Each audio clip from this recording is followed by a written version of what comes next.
আম খাওয়ার 10টি উপকারিতা। 1. পাচন শক্তি বাড়ায়। আমে আছে এনজাইমা যা হজমে সাহায্য করে এবং অন্ত্র পরিষ্কার রাখে। 2. রোগ প্রতিরোধ ক্ষমতা বৃদ্ধি করে। এতে থাকা ভিটামিন সি ও এ অ্যান্টিঅক্সিডেন্ট হিসেবে কাজ করে যা শরীরের রোগ প্রতিরোধ ক্ষমতা বাড়ায়। 3. চোখের জন্য ভালো। আমে আছে প্রচুর পরিমাণে ভিটামিন এ যা চোখের দৃষ্টিশক্তি ভালো রাখতে সাহায্য করে।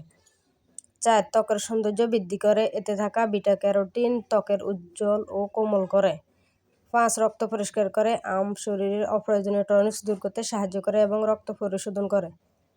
6. ওজন বাড়াতে সাহায্য করে। শুকনো শরীরের জন্য আম খাওয়া ভালো কারণ এতে প্রাকৃতিক চিনি ও ক্যালোরি থাকে যা ওজন বাড়াতে সহায়ক। 7. হৃদযন্ত্র ভালো রাখে। আমে থাকা ফাইবার ও অ্যান্টিঅক্সিডেন্ট হৃদযন্ত্রের সুরক্ষা দেয়।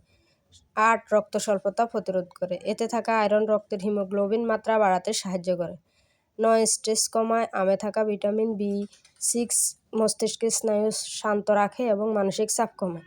10. ডায়াবেটিস নিয়ন্ত্রণে সহায়ক। কাঁচা আম ও অল্প পরিমাণে পাকা আম ডায়াবেটিস রোগীদের জন্য উপকারী হতে পারে। আজ এ পর্যন্ত। ভালো থাকবেন, সুস্থ থাকবেন। আল্লাহ হাফেজ।